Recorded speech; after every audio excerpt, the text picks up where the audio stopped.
جانتے نہیں آپ لیفٹیننٹ کہ آپ کو جرمانے کا ٹکٹ مل جائے گا؟ یہاں 4 اور 6 بجے کے درمیان پارک کرنے کی ممانعت ہے۔ اس کی فکر آپ نہ کریں، کنڈرمین بولا، میں ایک پادری سے بات کر رہا ہوں اس وقت، اور اس علاقے کا ہر پولیس والا یا تو کیتھولک ہے یا ان کا احترام کرتا ہے۔ مزاج کیسے ہیں؟ سچ پوچھو تو ٹھیک ٹھاک۔ آپ؟ کوئی شکایت نہیں۔ کیا ہوا اس کیس کا؟ کون سے کیس کا؟ ڈائریکٹر بیرکے؟ اچھا وہ، کنڈرمین نے ہاتھ ہلا کر موضوع دھکیل دیا ایک طرف۔ مت پوچھو۔ خیر تو آج رات آپ کیا کر رہے ہیں؟ کرسٹ کے فری پاس ہیں میرے پاس، اتھیلو لگا ہے وہاں۔ کون کام کر رہا ہے؟ مولی پیکان ڈیسٹی مونا کا کردار ادا کر رہی ہے، اور لیوفوش اتھیلو کا؟ اب یار یہ شیکسپیئر کا ڈرامہ ہے، بس اتنا ہی کافی ہے۔ اس میں کون کام کر رہا ہے اور کون نہیں اس سے کوئی فرق نہیں پڑتا۔ تو چل رہے ہو؟ معافی چاہتا ہوں، میں بے حد مصروف ہوں۔ وہ تو صورت سے ظاہر ہے، جاگ رہے ہو راتوں سے، صورت ہی ایسی ہے۔ لیکن آج کچھ زیادہ ہی کھچاؤ اور تھکن ہے چہرے پر۔ فادر، ایک رات کام کو پٹک دو، خدا کی قسم مزہ آئے گا۔ کاراس نے کنڈرمین کو آزمانے کا فیصلہ کر لیا۔ آپ یقین سے کہتے ہیں کہ کرسٹ میں اتھیلو لگی ہے؟ اس نے کنڈرمین کی آنکھوں میں آنکھیں ڈال دیں۔ مجھے یاد ہے، بلکہ میں قسم کھانے کو تیار ہوں کہ وہاں کرس میکنیل کی فلم لگی ہے۔ کنڈرمین کے دل کی ایک دھڑکن چھوٹ گئی، پھر وہ ایک دم سے سر ہلا کر بولا، نہیں، اتھیلو، مجھے یقین ہے کہ اتھیلو۔ ہاں، یہاں تشریف کیوں آئی آپ کی؟ آپ کی خاطر، فلم دیکھنے کے لیے مدعو کرنے آیا ہوں، اور کیا؟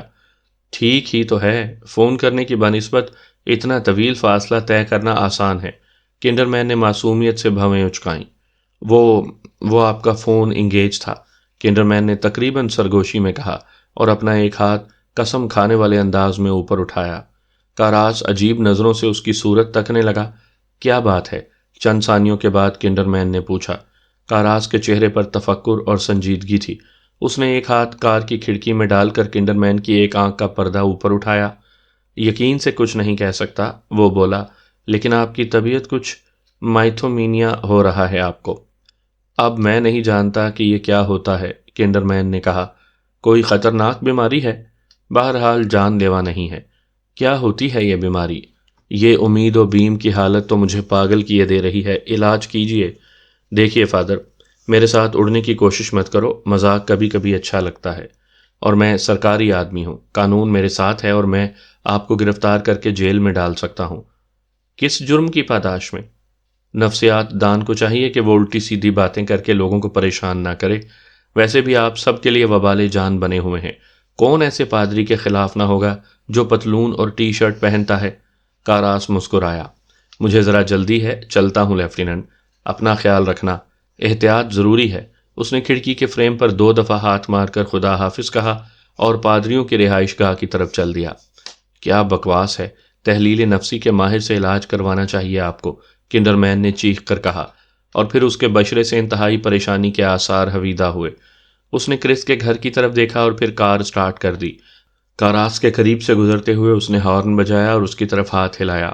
کاراس نے بھی جواب میں ہاتھ ہلایا اور کار کو اس وقت تک دیکھتا رہا جب تک کہ وہ موڑ نہ مڑ گئی۔ پھر وہ فٹ پاتھ پر بت بنا کھڑا رہا۔ وہ اپنے کانپتے ہوئے ہاتھ سے اپنا ماتھا سہلا رہا تھا۔ کیا یہ اسی کا کام تھا خدایا؟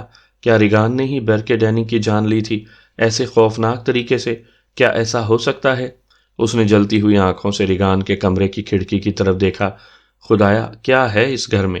اور کنڈرمین کب ریگان سے سوالات پوچھنے کا مطالبہ کرے گا؟ اس سے پہلے کیا وہ ریگان میں بیرکے کی شخصیت کو دیکھ سکے گا؟ کیا اس کو سن سکے گا؟ کب تک ریگان کو بچایا جا سکے گا؟ یا کب مر جائے گی وہ؟